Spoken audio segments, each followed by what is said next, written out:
Hello everyone, welcome to the stream. I'm Sarah, I'm a producer at Digital Lode, and I am joined by Mike, who is the founder and game director of Digital Lode and the creator of Espire 1. Thanks for joining me, Mike. How are you going? Thanks for good. Super excited to be doing a Q&A. Thanks for organising this, Sarah, and to MIGW for giving us the opportunity. Yeah, big thanks to MIGW for this. We're also joined by Emily, who is providing the gameplay feed for Espire 1. Hello Emily, thank you so much for being here and helping us out with this.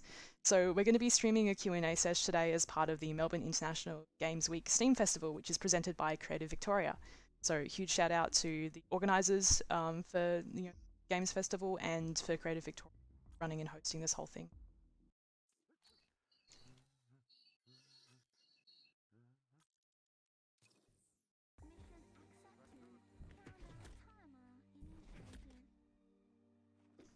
So, the event is pretty much all about celebrating games made in Victoria, Australia, and there's a whole lot of other really wonderful locally made games being showcased as part of the event. So definitely do go check out the whole Steam event as well while you're here. There's loads of goodies to see. There's a bunch of games on sale. There's upcoming games. There's some demos. It's definitely well worth checking out. So I reckon we will get into some questions because we asked our community Discord chat, which you can access if you're listening on Steam. You can check out, there's a link to our Discord in the event for the stream as well. So if you want to come join, have a lot of fun there. You can ask questions, you can chat with other community members, you can get some help and support for the game on the various different platforms. So we asked our community if they had any questions about the development. Yeah, sorry. We asked our community if they had any questions about the development of Aspire 1, and I've collated a whole bunch to ask you, Mike, putting you in the hot seat. So we'll get into some now. The first biggest one is when is the Spectre update coming to PSVR? Are there any upcoming updates? And some people have asked about some specific bug fixes when they'll be coming to other platforms. For instance, when is the missing pistol in one of the main missions going to be fixed? Definitely, it's probably the number one question that we get asked. Maybe another big one is always is there multiplayer? But yeah, the answer is as soon as we can. You'll see that the last few updates have been exclusive to the Quest platform. It's mostly just due to a lot of things like the global pandemic and stuff. As a team, we've kind of focused on the one Quest platform. Our 1.7 anniversary update that came out almost a year ago involved upgrading the game 4 engine versions. So it was a transformative foundational improvement to Aspire, allowed us to support Aspire 1 into the future, because we're very big believers in VR. As a result, it means that there's a fair bit of work involved to then make sure the game's running awesome on all the platforms, which is difficult to do during a pandemic. So the answer boils down to, as soon as we can, we'd love to get the gamut of our updates to the other platforms. It'll include things like the bug fix for the pistol in ventilation. There's a few things like that have already been fixed on one platform, but not the others. It's part of the fun of the multi-platform, multi-headset development. It's always so much fun when you're trying to work with 4 different pieces of hardware. But that's half the challenge, it's good. And I think it's definitely, there's definitely more to come for Aspire, but we'll talk more about that later. So the next question, which this leads into, besides porting to Quest, what was the most difficult part of development of Aspire 1? No, I think everyone on the team would have a lot of different answers, but I think there's heaps of things. So funding, that was a huge thing. It was pretty awesome that a lot of Aspire 1 happened thanks to funding from a bunch of external partners, early investors. There was a family and friends round that kind of kicked it off to allow for like a 3-month prototype. The Victorian government, Film Victoria, plus our eventual publisher Tripwire gave us the next round of funding, and then Oculus also jumped in and gave us some funding as well to get Aspire 1 greenlit. So I'd say, other than the port to Quest, the funding was hard, just because it allowed us to grow a team at its peak, we were 11 people for a few months, but the real core was around 7. And so obviously that takes a fair bit of cash to scale up.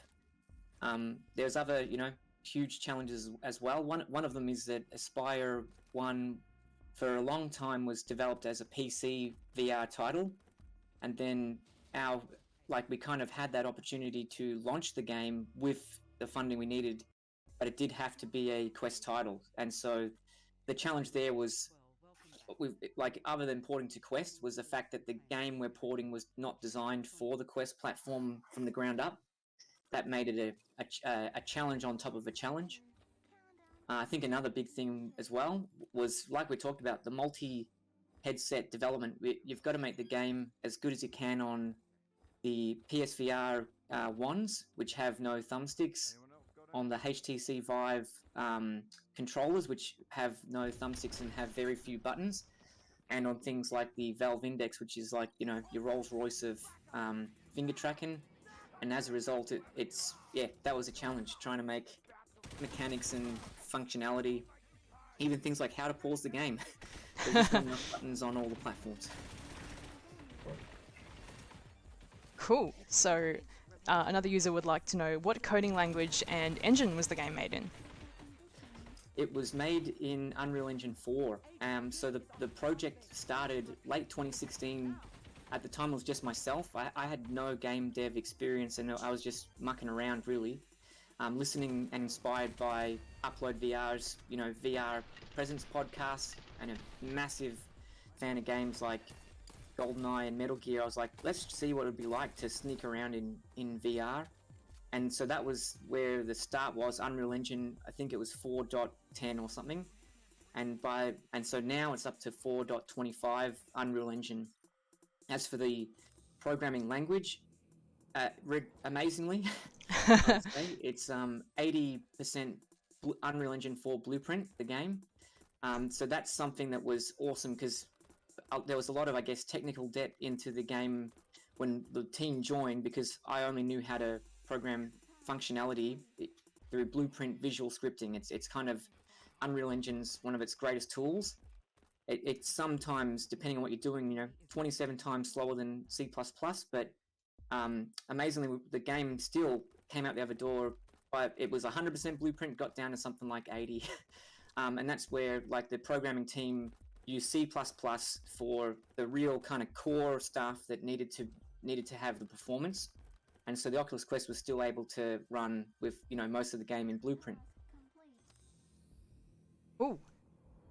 So what were some of the most interesting or most annoying bugs you've encountered throughout development? There's plenty of bugs. I think the most interesting one, and it's because it's a bug that would come up.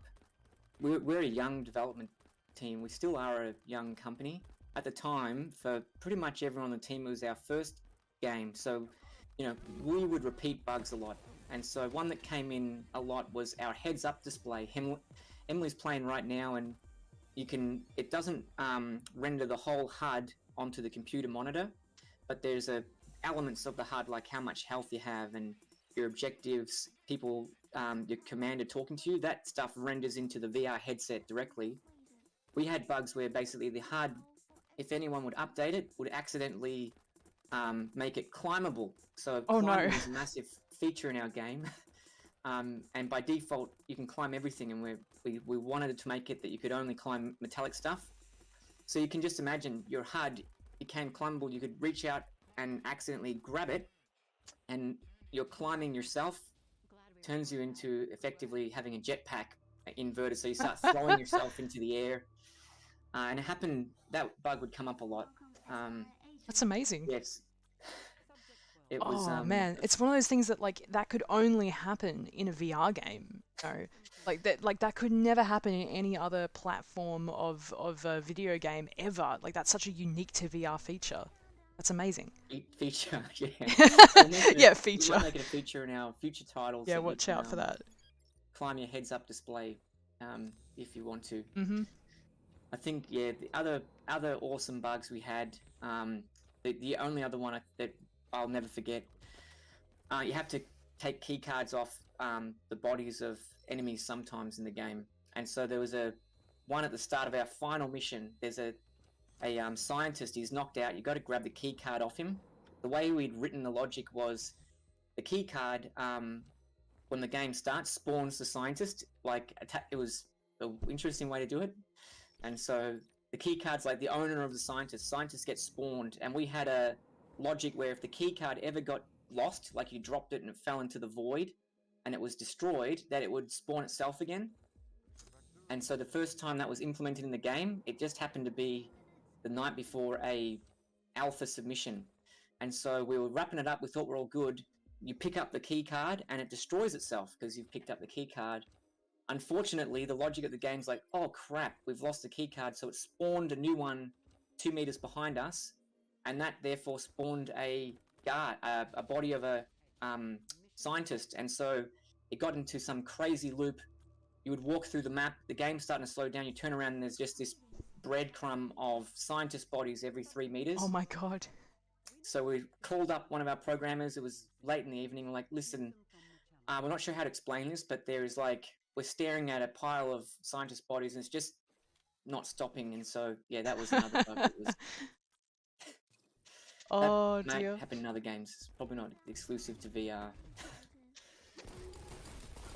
That's awesome. Cool. So next question is, are we going to be releasing the game's OST at any point in the future? Yes, we would love to. We've definitely seen people request it, which is awesome. And the best way to actually help us do it is to make those requests, because it's a much easier argument for us to say we should release the OST because we see people want it and they still want it. The game is almost 2 years old now, so the fact that people still ask about it is wicked. The really cool thing is the composer of Espire 1, Chris Lasardi, we've recently hired him full-time. And so he's now working with the team full-time. So one of the first things he's doing is, prepping the soundtrack for release. So watch out. But the only thing we're working out is just, best way to do it. But it's on our radar. Cool. Another question which is quite interesting. Someone asked if there's ever going to be a character cameo of Dart, one of our programmers. We're gonna put Dart in a future Aspire 1 update. That question can become a feature request. We'll have a look. We'll have a chat. We'll see if it's within scope to add Dart to the game. Interestingly, I think the last achievement in Aspire 1 is called Dart's It. Like play on That's It. And it's because Dart, who's our gameplay programmer, he's been with the team the longest on the programming side. He's a huge trophy collector on the PlayStation side. So yeah, there's a few kind of like Dart related Easter eggs. We'll put a little gold Dart statue in if you get all the achievements. Yeah, feature requests, let's see. Yeah, let's go. Speaking of feature requests or related Easter egg kind of stuff, what is the team's favorite Easter egg in the game? There's a bunch. There's so many. Answer this for the team. Well, how about we go with what's yours then? One of the funniest ones probably been Counter Pandemic. I think we were super excited. Not excited, were we? I don't think anyone's been excited about the pandemic, but our game came out in November of 2019, and then 3 months later, the world's into a pandemic. And soon into it, there was a Reddit thread where someone was sharing this game box. It was called Counter Pandemic, and it showed, it's like the Counter-Strike Condition Zero classic game art. And people were thinking that we'd made a joke about Counter Pandemic. It wasn't really, unfortunately. It was more that just during our development, we were a team, we're a bit grotty. For a long time, it was 7 of us in one room, just, bashing away at Espire. And so we had a pandemic in the studio where we each got sick 1 week. Like, person 1 got sick, then person 2, then person 3. So it became a joke that we'd started, maybe, I don't want to say it, but, lucky that was contained and we defeated that virus. Only for us to all end up working from home. Yeah. Unfortunate. But I will admit when I first saw that, when I first joined Digital Lode and I was playing through the game, it gave me a good chuckle, and I was like, did these guys predict the future or what? Like, what's going on? We definitely didn't update the game to include it. I think other kind of Easter eggs we had fun with. There's 26 Aspires in the campaign that you have to like uncover and then possess. And so we tried to name each one of them after someone important in the game. So in a lot of cases, it was people that had kind of been advisors or significant others, or basically the naming of each Aspire robot in Aspire 1, someone important. I think my favorite's probably when in one of the early missions of the game, you can find like a room off to the side, and it'll say your IFA computer's run into a problem with a screen of death, and it'll tell you to call Shane. Our our tech support person at the studio was called Shane, and I was like, oh, that's cheeky. That's nice. We did that because we would constantly contact our tech support person with the same problem every single week. So we thought we got to put that in the game. Cool. So the next question, a very good question, is how long did it take to make Aspire 1? It is a good question. The game had like a bunch of phases. It sums down to, I think, there was 3 months in late 2016 of essentially preparing for a trailer. It was like a reveal video. There was probably like 5 months after that of making a prototype. There's a year after that where we were making a vertical slice. That puts us at mid 2018. Each one of these periods, the team went from 1 to 3. Now we're 5 people. There was then 7 months of contract negotiation. And so the real, I guess, inverted rabbit finger Aspire 1 development sort of started December 2018 and then concluded 11 months later, November 2019. That's where we had like the full team, the full funding, and that's where the real game came in. But we did have the foundation of essentially a vertical slice. That's a common thing made in the industry. It's essentially like a 5-minute demo.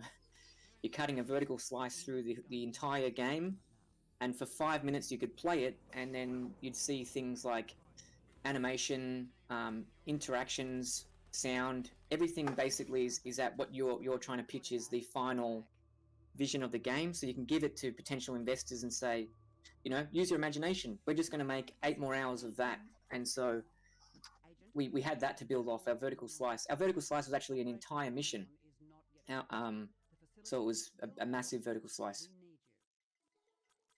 So in summary, yeah, it was 11 months of full dev, but there's really 2 years or a year and a half that built up to it.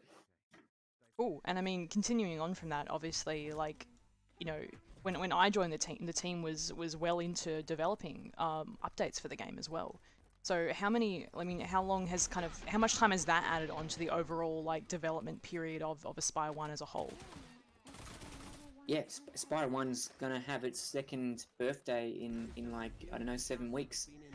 So in the time since then, there's continued to be updates to Aspire. We can actually kind of candidly say we got a 1.9 update coming out extremely soon, and that's something that's the next thing for Aspire.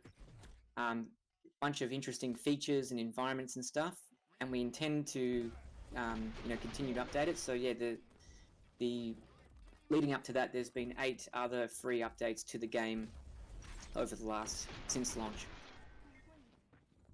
Cool, and hopefully more to come on the various platforms as well. Yeah. Sweet. So, how much had to be cut from the final release? Heaps. I suppose in hindsight we didn't cut enough. I think it was feedback that we learnt. We should have cut more from the game, but we did cut a ton leading up to it as well. It's interesting. I can't exactly think of biggest things that we did cut. I think, yeah, as a team, as a first team, we set our ambition really high, and then instead of like cutting things, we would just keep working on it. So probably not enough stuff got cut from the game. That leads into the next question that's part of that, which is, what were some of the more interesting cut parts of gameplay or story? In terms of story, the ending for Espire 1 changed completely. So what was Espire 1 VR Operative was originally pitched as the first, third of the game. You were going to start the first third of the game in the Black Site, in the Northern Territory, Operation Sign-On, and there was essentially, 2 more major operations after that. Through our process, we were only contracted to make like 3 hours of gameplay, so we thought, cool, we'll just make the first third of the game. So Espire 1 actually internally was Espire Episode 1, because the plan of attack was we'll just release Episode 1 of Espire 1 and then there's 2 and 3. And then we got about, I guess, 3 or 4 months into development and realized the game is way too big. It's way bigger than 3 hours. The campaign we've delivered, that's 6 missions, it was actually 3 missions. And so we spent time to split them up a bit more, and it became its own game. So story-wise, yeah, tons change, and that's the exciting stuff. There's, the dreams to continue it on. Wicked. So, what was the thought or creative process behind designing the levels and challenges of Espire 1? The inspiration for designing the levels was Metal Gear Solid. You're infiltrating a black site, trying to stop an enemy force, like the game movie Die Hard as well. That was kind of like our reference points. And so as we went through, there was a big real world location that was our inspiration. We're from Melbourne, and close to us we've got the island of Tasmania, and there's a insanely cool art gallery there. It's called Mona, and it's literally a villain's lair. There's no joke there.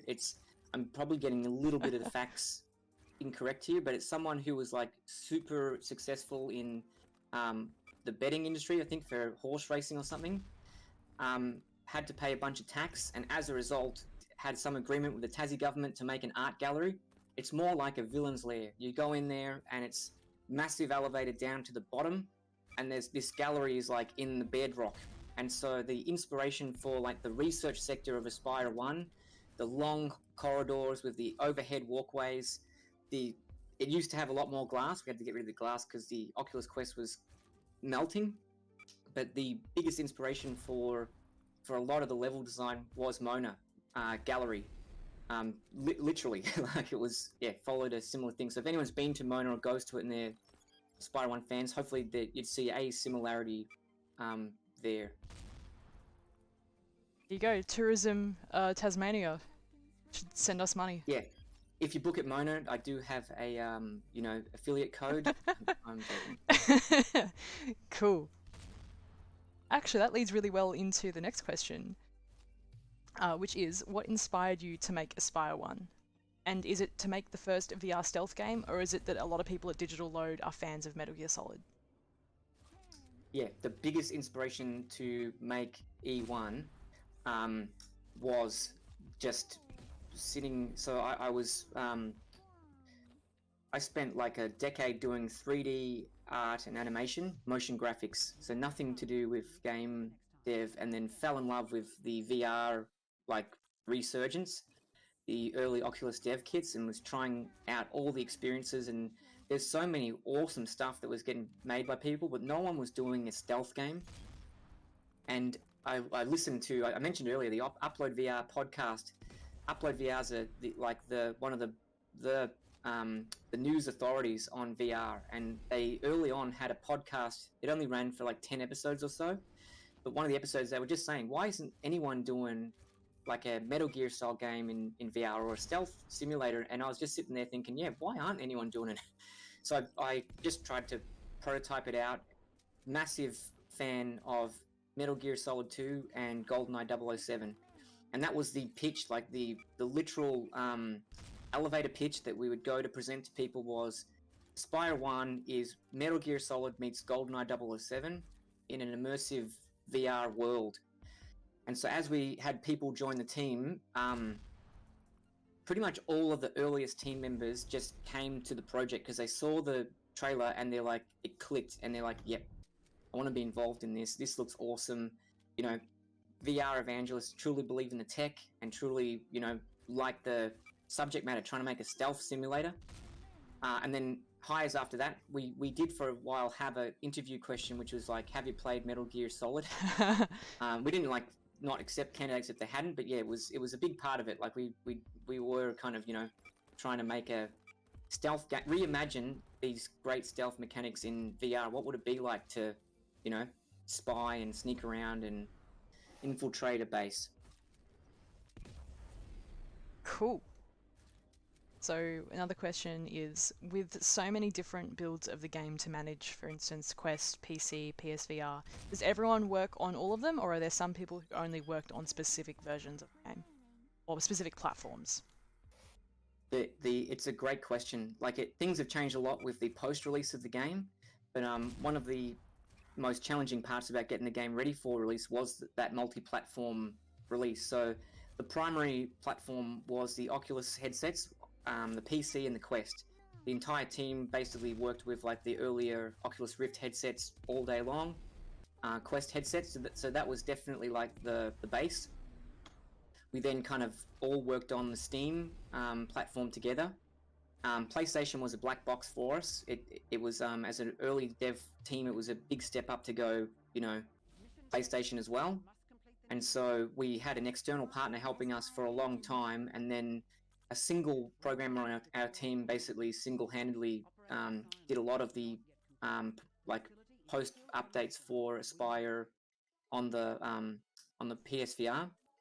So at the moment, because of COVID, yeah, we still kind of you can see in our last couple updates they've been on the Quest first for now, and we hope to get them onto the other platforms as soon as possible as we kind of wrangle that remotely, because Steam's got, I've lost count, a lot of headsets. I haven't lost count, but yeah, we've got at least four major ones that we need to make sure the game, everything we do works. And then there's, yeah, a lot of ancillary headsets that, you know, we want to make sure we can try and support as well. I remember when I first started, got delivered in the middle of COVID lockdown, I got delivered a wonderful Christmas box full of different headsets for the Steam version. It was a very good time, learning the ins and outs of some good and some bad. Yeah, it's unlikely that there are users that have all the headsets, but yeah, one part of the fun thing is setting up your desk with 4 headsets plugged into it, because it's, you know, a whole bunch of different little applets and tracking systems and managers and stuff, and that's fun in itself. Cool.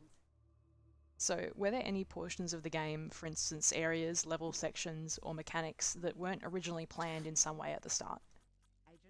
Yeah, probably most of it. We definitely had like a process where a lot of the game was, the level layouts were from our single level designer, Alex Float, at the time. And so he had like some direction, but not much. So there was a lot of like taking what was some very brief like designs and just rolling with them. So a lot of the layouts were just added, subtracted, changed. We had a vertical slice that we produced, and that was a massive kind of sprawling base.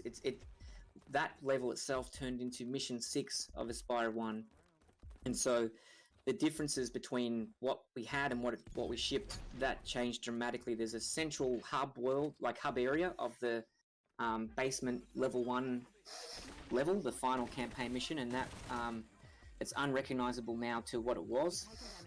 And again, like what is mission 3, 4, and 5? You're going through this crazy research sector with surveillance and security centers, these huge tunnels. You're then doing data center, going into Director Cayman's office. You're then going up a elevator. It's probably hard to imagine, but that was one mission. We thought, when we first started, we thought that'd be like an hour of gameplay. We thought our missions were going to take 45 minutes to an hour to play through. That's what we were designing it for, with the kind of progress saves along the way. But we found when we did that, that's more like 2 hours. And it's so we in kind of cutting that into 3 different maps, huge changes were made to the levels. Also, like Espire Labs and the Reach Division, Mission 1 and 2, they were also one map, one big level that took about an hour and a half to finish. And so in cutting that down to the 2, they had 2 great points. That where Mission 1 ends, that was essentially like the mid-mission point. Now it became the end. And along the way, things got changed a lot. So Espire Labs is probably the level that changed the most. We've got early like videos. It's fun to look at them. The level just got rebooted so many times because we were learning so much. The first kind of like 5-10 minutes of the game starts in the underground. You're in the actual like Espire unit cradle. You have to get out. It's essentially like you're onboarding, and you go through 3 stealth encounters, and then there's like the sandbox one in what's called the Marionette server room. That was kind of like our onboarding experience, and that whole kind of flow was the major one we changed. But part of the fun of the Quest development was the game would not run on the Oculus Quest. Like, forget it. Oh no. The Quest is a very, very limited in its hardware. It's a standalone. Everything that happens on the Oculus Quest is done on the headset. All the tracking, all you need is to put the headset on, and it just works. As a result, there's not much processing power left over. So we were kind of very limited in that we had to early optimize our levels, and that means basically merging it all down into single environment chunks. So at the moment we've got Emily, who's our project coordinator for Espire 1. She's playing through the one of the levels. Essentially, early on we had to kind of merge everything together. So decisions like, oh, we should move this part of the mesh and do this, they were really, really hard to do. So that was a great learning experience for us as well. Like, due to just the way we'd gone about developing the game, it limited us in how much changes we could do after a certain point. We just had to merge. Mm.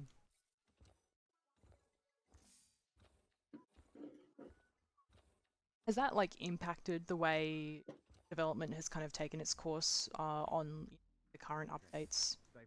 All the updates that you've done since like the initial development? Yeah, I mean, we hope that we've learned a lot from the previous from Espire 1. Like, we were very lucky in Espire 1 that the game came out and it found a following. Like, we learned a lot from that launch. It was the first time we'd launch a game, and it was day one on all the platforms. And we consider ourselves like extremely lucky that the game was able to generate enough success to sustain the company. Like, we're a company that are just all in on VR in that sort of like, that's dangerous kind of way. But we're big believers in the future of VR, and so everything from Espire 1, we hope we can avoid doing again. So then, and there's a lot of easy wins there. We don't have anything new to announce at the moment, but we're a company that's grown from 8 to 19 since Espire 1's release. We're always obviously wanting to make awesome games, and so we definitely still need to improve our processes further, but the way we're going to go about them is in a way that gives us heaps of flexibility to iterate on stuff and test better. And basically from the learnings of Espire 1, we're trying to put in an actual like process to our level design, and a process to this and that. That's stuff that we didn't have. It was very like fly by wire. Yeah, cool. We've just received actually a new question from our Discord Q&A chat that I think is an extremely good one. Who voiced the sound effect when you vault? The one sounds like someone just took a good sip of coffee. That is our senior programmer, Shane Colbert. Shane joined the team pretty much straight away. For about a year and a half, he worked on his full-time job, and then in evenings and weekends he worked on Espire, and eventually we were able to convince him to take the leap, join this budding indie dev company full-time. Along the way, Shane Shane was responsible for implementing pretty much all of the game's mechanics. So we've got things like the climbing, the vaulting. You have to repair yourself in Espire by grabbing your repair tool and healing the damage on your body. Emily's, well, as playing, just kind of picked it up. And so all of those things required a lot of, implementation, and we didn't have anyone on the team that did sound design. So Shane, basically, for free, we didn't ask him. After a while, we sort of stopped asking him, but he would just for free give us sound effects with all his implementations, which was very cool. And in Aspire 1, you climb up, you reach the ledge, you bring the ledge at the apex of your climb, you bring it down to your waist, and you're now standing up, and you hear a sound effect that's like, so that's Shane, and that's that was his. He just chucked it in, and everyone liked it. We're like, cool, we're leaving that in. But there's a few sound effects we had to get rid of that Shane tried to add in because they were just a little bit, not appropriate for a stealth game. But having a good sip of coffee. There you go. That's an insight into the game dev procedure. Yeah, one sound effect Shane added. For a long time, we thought, who knows, maybe it is a good idea. We actually had, you have a charge bar in Aspire, so all the key things that you need to do, Emily's just got caught in the background. Just at the end of the hardest stealth challenge. I think this is the hardest stealth challenge in the game. I think it is. 8 tracks. You can do it, Emily. We believe in you. Yeah. No pressure. It's not like you're live or anything. Exactly. Yeah. For a long time in our game, the charge bar was required to climb. So you have a single charge bar from 0 to 100, and you have to balance it to repair yourself. If you take damage, you need your charge to repair your health, or you need your charge to use Aspire Vision. Aspire Vision, Em could probably demonstrate, you can see enemies through walls. It's like a Predator Vision kind of mode. X-Ray. You've also got Aspire Instinct, where you can essentially slow down time. And they're all linked in Aspire 1 to your charge bar. For a long time, it was also linked to your ability to climb stuff. We thought that's pretty cool. It means that if you want to climb around, every little grip cuts into your Aspire charge just a little bit. And if you haven't managed your charge bar enough, you could be caught out of water and you might be in a dead end. You can't climb out. And so Shane implemented that. The code for it's still in the game. And he basically added a cool sound effect where every grip you made, it was a very interesting sound effect. It was like a ching. There's a very early video of Aspire 1 on the internet where you can hear that sound effect. And as you climb, the ching would go ching, ching, ching, ching, ching, ching.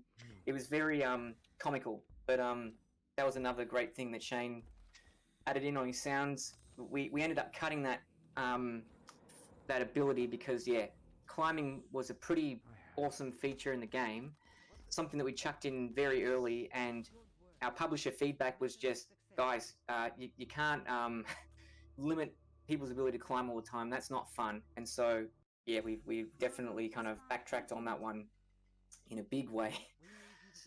The last kind of sound effect I can remember Shane adding, Aspire 1, in the campaign, you have your repair tool and you can throw it on the ground. When it hits the ground, it tries to find, by searching through the game's navigation mesh. So it's an invisible mesh that basically, the AI uses to move around the space. You throw the repair tool on the ground and it'll draw a waypoint from where you are to the objective. And we had issues where sometimes you'd throw the repair tool and it would land in a particular spot where there just isn't an ability to path out of. So one of the ideas we had was maybe we'll have a sound effect appear, so that as a player you'd know, like, probably shouldn't, it failed. Basically, there'd be some audio and hopefully visual feedback that it was unable to do it. So Shane added that sound effect in. It was at request of during our last period, so it was really integral. We got it in. The sound effect he chose was a trombone going bum bum bum bum, and so we chucked it in. We cut a build. We started playing. We threw it down a test, and you chuck the repair tool on the ground. It goes bum bum bum bum, and it was in a way where if you kept throwing it, it would just loop, start stacking the sounds. And so that was a fun day. we were all trying to like replace the sound effect. It was Oh dear. very, very funny. It's probably one of my favorite anecdotes from early development of just like, you know, when something really silly was put in the game. Yeah. And just, you know, just wonderful. Is it a placeholder? Is it final? Who knows? But probably that was it. I think the final result definitely fits a bit better. But it would have been fun to see trombone Aspire. Maybe we can put that in as a cheat. Maybe that could be a feature. Yeah, feature. definitely. Cool. Now this is a really good question. How much of the in-game story was known when work on Aspire 1 began? Yeah, it's a great question. I covered it a little bit, but essentially the story was kind of at a core plot level written out. We decided to do the first third and had basically the scenario in place. We had the enemy forces that we need to defeat that are trying to stop the intelligence force of Australia.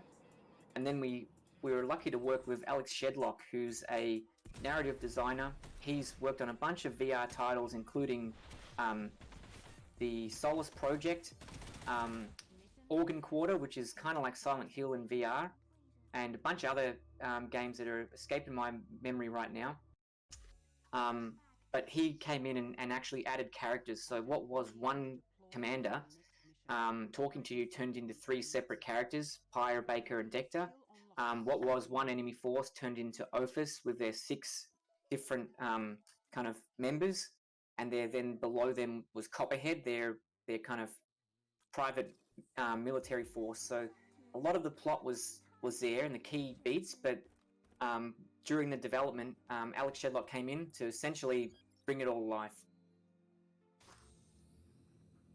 Cool. So another question. What things about the game did you see come out differently than what you originally expected? It's a really good question. I think it's probably good to touch on like the AI a bit. It definitely came out differently to how we expected. We obviously had big grand ambitions for the AI, and at launch in particular, it was heard loud and clear that our AI wasn't kind of good enough. So we've spent some time after launch trying to improve the AI system. A big one that kind of came out differently was it's a real challenge when you make a stealth action game and you want to have a game that's fun for people that stealth and also fun that want to actually just play it, you know, running and gunning, you know. And as a result, the 2 inspirations we had, Metal Gear Solid 2 and GoldenEye, do they kind of like come together as one in a good way? It's hard to know because one of them's like a very much a run and gun, you know, shooter game in GoldenEye. It does have some stealth elements in it, and then there's a game like Metal Gear that like you just are destroyed if you try and take the run and gun approach. So that came out differently than how we anticipated. Like, how are we going to find that balance? It's still something that, you know, we think with the learnings of Aspire 1 we can improve a lot more. Was there any like happy accidents that came out of development? Yeah, the tons. So many things in VR when you're developing are unexpected and painful, but so many of them also come for free. And so, like a lot of the interactions, like right now on stream, Emily's, you know, diffusing trip mines and trying to, diffuse a turret essentially, and you can do a lot of things in the game. You can grab a trip mine and place it here and set it again to trip guards and stuff like that. And some of the stuff that we hadn't really thought through enough, they balance themselves. By picking up the trip mine, you can't really climb anymore unless you're an expert. Right now, Emily's trying to hack a computer, and so by having your hand on the hacking keyboard, it limits, you know, how you can look in VR. You can stretch. You can duck down and still keep hacking while you have cover. You can turn around 180 and shoot at the enemies, but the shotgun needs to be pumped. So a lot of kind of happy things came out of that. The main one was the throwing yourself. It's an advanced feature in the game, and it was absolutely a bug. Like Emily could probably demonstrate a little bit if she's in a very, very sticky situation here with the enemies. This level's like the hardest one in the game. but you can essentially vault yourself around the environment. That was when it was first discovered, was a happy accident from the combination of our slow down time mechanic and the climbing. Like you slow down time, you throw yourself or push yourself away from a wall, and you then return to normal speed. As a result, your hand has moved so quickly while time's been slow that it throws you into the distance. That was a bug, and we thought, cool, we can fix it. This is pretty easy to fix. But then no one on the team wanted to, because it's so much fun to play the game. And once you kind of learn that, what became a feature, we're like, we're definitely sticking that in. And then tried to add some things like you can slightly adjust your movement while you're in air now. So if you throw yourself in the wrong direction, you've got a little bit of leeway to course correct a bit. I'm struggling to think, but that's probably the number one happy accident that came out of the development, the ability to throw yourself. Cool. That actually answers the next question, which was there anything like a bug or unexpected result that was liked enough to become a feature? Obviously there's the throwing. Was there anything else that just kind of happened that just people were just like, as the team at the time were like, no, this is cool, we should just leave it? Maybe even something more subtle? Morbid. But like a lot of stuff happened where people would come and test the game and they just say, oh, can you do this? Can you do that? And we'd be like, I don't know. Someone came one day and said, can you shoot yourself? And so they got the gun. We said, I don't know. And they got the gun. They shot themselves in where their foot would be, and it just worked. So it was another example where it was like, wow, we hadn't even tried to not do that or do that. It just, stayed in the game. Yeah, I'm struggling to think of another kind of major bug that we decided to keep as a feature. There's probably a bunch that just escaped my memory. That's all good. We've got another question from our Discord Q&A chat. And that is there any chance that we are going to get a silly or joke version of the game with all the fun bugs and features like climbing your HUD or the trombone repair tool? Huh. It's a hard one because I guess you'd need to make sure that the people know that we intentionally have given you that game, and it's not, expected that you would like that. They're obviously bad stuff, but yeah, one of the things that, would be cool one day is to try and get the vertical slice out or something. It's limited to PC. It's from like 2018. It doesn't obviously have any updates, but it's a totally different snapshot of the Espire 1 VR Operative. The logo looks like a racing game, and it's got super different sort of approach to everything. There's a lot of stuff in the game that is unlockable, that's kind of joke and fun. There's 20 cheats. They were things that we just did for fun and thought we got to keep that. That's hugely inspired by GoldenEye. So we've got slow mode, turbo mode, where everything runs 3 times faster, including all the guards' voices. There's tiny Espire mode where you're literally 60 centimeters tall and feel like you're a tiny little thing. And then there's tiny guards, so you can you can chain the cheats together, so everyone's tiny. There's a lot of the fun in the game if you're willing to unlock it. To unlock it, you've got to do a bunch of these trials, and yes, there's one that's broken at the moment on the Steam and PSVR platforms that we need to address. So like, it was really interesting to me when I first kind of saw the game, because I was like, oh wow, there are all these like real old school kind of style cheats. I think that's not something that I've seen as much with newer games. As much as, anymore as I guess they used to be a lot more prolific. Like, I kind of grew up in years of, like my brother would print out like 50 pages from a website that was like, here's how to unlock, like a guide or how to unlock everything in a game for our GameCube back in the day. Is that something that kind of came from the whole team, or is that just kind of from the primary game influences that went into like making the game? A lot of the stuff that's like from that era of games was pushed by myself at the woes of some of the team members a lot of the time. I think part of the challenge was that I, in the early days, hadn't obviously had any real game development and game design kind of background, and just jumped into it more from the VR side, like the love of VR interactions. And so all of my references for what makes a great game they ended in like 2004 or something when I went to uni, and then I hadn't really picked up, like I just hadn't played games enough. I definitely tried to play like, you know, a few, but growing up, that was I grew up on the Nintendo 64, and so a lot of the game design of Aspire 1 came from some of those things, like the cheats were just like, GoldenEye had them, we should do it. Yeah. Which better or worse, and so yeah, maybe that explains some stuff. We've got a little bit of time, so there's one more question from the community, but I might save that one to last. But I would really be interested to know, what has your favorite aspect of development been? Whoa, it's a tough one. I think part of the favorite aspect, it sounds super cheesy, has just been able to get to the finish line. It's something that is super impossible. It felt impossible. We were an early team, and we just said yes.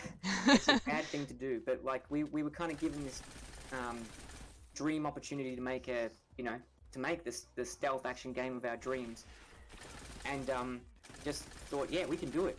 We didn't know anything about Android. We didn't, which is the operating system that the Quest runs on. So we just thought, yeah, we can do it.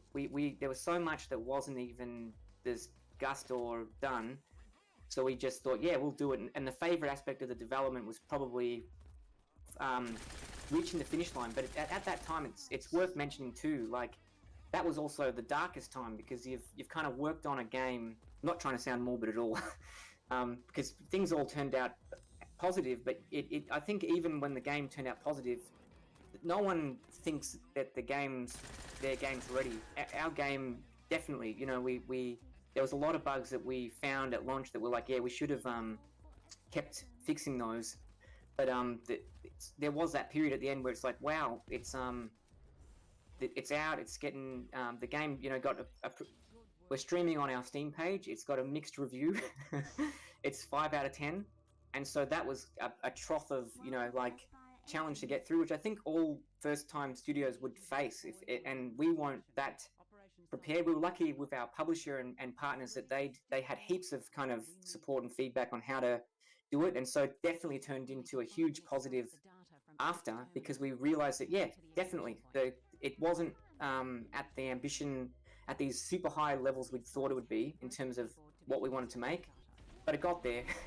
And so that was definitely the most fun part of development, like just seeing it come out, seeing the Discord community grow. That's where we've got a community across a lot of the platforms, but the Discord's been where a lot of people have come together. So the favorite part of the development was the post, like seeing the first people speedrun the game was like, holy crap, people actually want to speedrun Aspire 1. That was like the favorite bit. And it felt awesome to get it out. Speaking on that note, we might actually even have a community member attempt to showcase, or I think they're submitting a run to Games Done Quick. So fingers crossed it makes the cut, because that would be extremely cool to see it showcased, and especially to see a beloved community member get to show off a speedrun. So hopefully, hopefully it makes the cut. Emily, who's on the stream at the moment, in the headset, in the control theatre, she's the coordinator of Aspire 1 now, and so she's coordinated our next update. There's a lot in that next update for people that like to competitively work on the game, and it was a big thing, you know, trying to make it replayable with leaderboards. That's why there's like 150 of them or something, something stupid. Cool. We have another question from Discord. In general, do you prefer Stealthy Ghost or Leave No Witnesses when playing Aspire? Yeah, the hope is that Aspire is a game, like, my personal preference is the former, Leave Stealthy Ghost, and it always, you know, divulges into Leave No Witnesses, and I'm a big fan of games like, yeah, wearing the inspirations on the sleeve, like the Metal Gear series. That's a game where you can, especially in the last entry, those are the kind of games you can start with the former, leave no, you know, super stealthy, and then stuff goes just as you didn't plan it, and then it turns around. And if the game can, the dream is that you can keep playing and turn it around and still get to the end of the mission, then that's awesome, because it's, you don't think like, oh, okay, I failed, I better restart. So yeah, big fan of the former, and but that's obviously the hardest way to play a stealth game. I mean, I'm biased, but I definitely feel like, having played other stealth games before, Spire really does kind of nail that gameplay loop, and I think it does keep it really fun because you don't feel like, the game can obviously punish you if you fail stealth depending on how you're playing, but you don't feel like it's worth restarting. It almost really encourages you just to try and turn it around and to keep going. And I think that's really fun because it doesn't, especially in VR, you want to maintain the immersion of the player. You don't want the player to be pulling off the headset in frustration. You don't want the player to be restarting the mission, because anything like that kind of does pull you out of the moment. And I think it's really cool when a game is, especially just how Aspire's managed to do that. So you really do feel like you can kind of just keep going in your play session. You can like, oh, but I'm gonna go hide the bodies. I'm gonna go hide in this corner. I'm gonna dupe these guards. I'm gonna pull it back in my favor, and I think that's so fun. Yeah, I can't think how many hours I spent playing this game, watching Emily play it again and again. If I want to play Aspire 1, it'll be either to slowly go through a level and try and stealth through it, or to do a speed run and just run through it as quick as possible, all guns blazing. And if you can play at that level and be repairing, managing a charge bar, shooting just the right people, causing distractions. They're kind of like two great ways to play the game that are completely different. It's two games. 2-for-1 deal. Was that something that was that like a conscious part of the design in development, like from day one, kind of into the follow through? Like, were you guys always like trying to maintain at every point, catering to those two playstyles?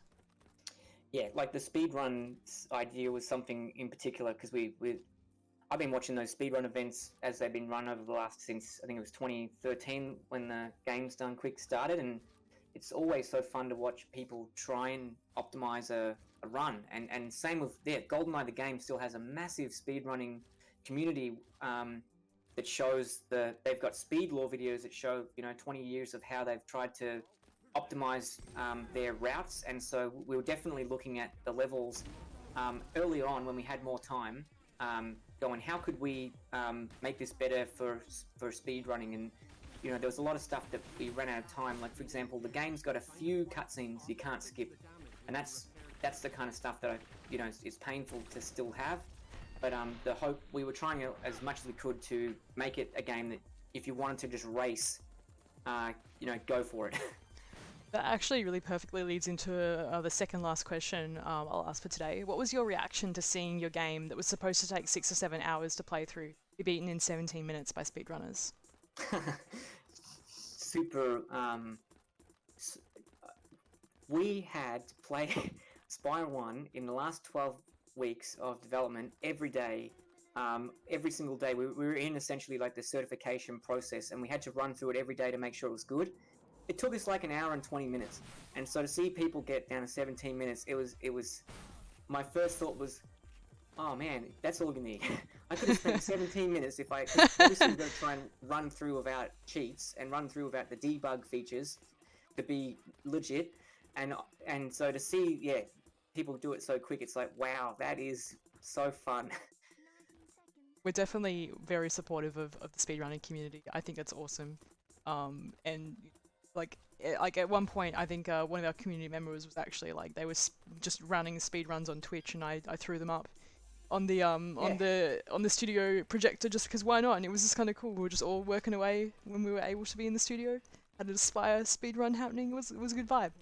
So that's awesome. The best bit for the dev team to watch the game play like that is so funny, because you get people that are like, quick anecdote. People that are fans of the game will know that the second mission, right at the start, you've got a laser grid, and there is a series of lasers you just can't get past with rabbit ears, and they were literal lasers. And when the first time was put in, I was saying to the programmer, couldn't someone just duck really small, really thin, and just get in between this grid of lasers? And they're like, nah, won't ever happen. And then I was showing him like the game's done quick videos of other games saying, look at this, the players will find a way, just like in Jurassic Park, but like players will find the way to break through it. We've got to do a little bit more than just, lasers. And so we thought, there, cool, we've gone really hard. We've actually put in like invisible blocker. There's no way past these lasers. And then a few seconds later, game's out, people getting past the lasers. So, and then you show that to the dev team and it's like, oh, wow. It's next level. Cool.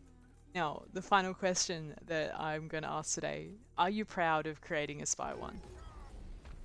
Yeah, definitely. I think, like I said before, like when a game comes out and it's the first game, it's hard to be. I mean, at least it was hard for us. Don't want to make any sweeping generalizations, but as a team, it was hard to be proud of it. Thinking, wow, it's I mean, look, it's on the Steam page at 50 out of 100 or whatever, but super proud of it. Eternally proud of it. It turned Digital Lode into a company, so I think it's more just being proud of the team that's come out of it and the opportunities we've got now to keep hopefully doing games of our dreams. I think that is the biggest thing. It's like so much has changed even since when I first joined Digital Lode. So much has grown and evolved since, and it's super exciting seeing where things have come, even seeing how far the game's come since when I first saw it back in 2019 at a PAX demo, which was awesome. But yeah, it's very cool. It's very cool. Like even just over a year or two, like so much has changed and so much is still changing. That's been one of the fun things, Sarah, having you join the team after like first discovering the game while interviewing, yeah, we've come full circle. Stuff. So it's awesome. Back behind back doing the interviewing again after a year and a half or so. Actually no, about 2 years. About 2 years now. Since it's now PAX season. Absolutely wild. Well, this has been wonderful, and I think that's just about all the time that we have today. Thank you so much for coming on, and oh my god. Thank you so much, Emily, for providing this amazing gameplay. You've been wonderful. It's been so good. Thank you so much, Mike, for coming and answering the questions of the community. And thank you so much to everyone that has submitted questions for us. They've all been wonderful. It's been so good. I'm so happy that people of the questions that were submitted, they were all wonderful. Thank you so much, everyone from our Discord. Thank you so much, everyone that's watching. And thank you to Creative Victoria and the Melbourne International Games Week organisers. This is a wonderful event, and you should definitely go check out everything that's happening on Steam. There's links, if you're watching on Steam at the moment, there's a big banner link up the top that if you click on, it'll show you the rest of the event. And yeah, you should definitely go check it out. The hashtag is MIGW21 on Twitter if you want to see more cool stuff that's happening online as part of the event. Awesome. Is there anything else that you want to say before we leave everyone? Mike? Sarah, you've summed up everything, but yeah, particular thanks to the fans that have bought the game and provided the feedback, constructive, positive, the ideas. It's always fun to listen and see the people come up with ideas about the game and fan theories about the coffee cups or whatever. Yeah, like it's literally thanks to the people that have formed around the game that we get to keep doing cool stuff like this. So yeah, big thanks. Awesome. And thanks, Sarah, of course, for making this entire event happen. Thank you. No, it's awesome. been my pleasure. All right. Thanks so much, everyone. And definitely, if you want to kind of follow what we're up to, definitely join our Discord. There's a link to it in the Steam event. And we'll see you on the far side.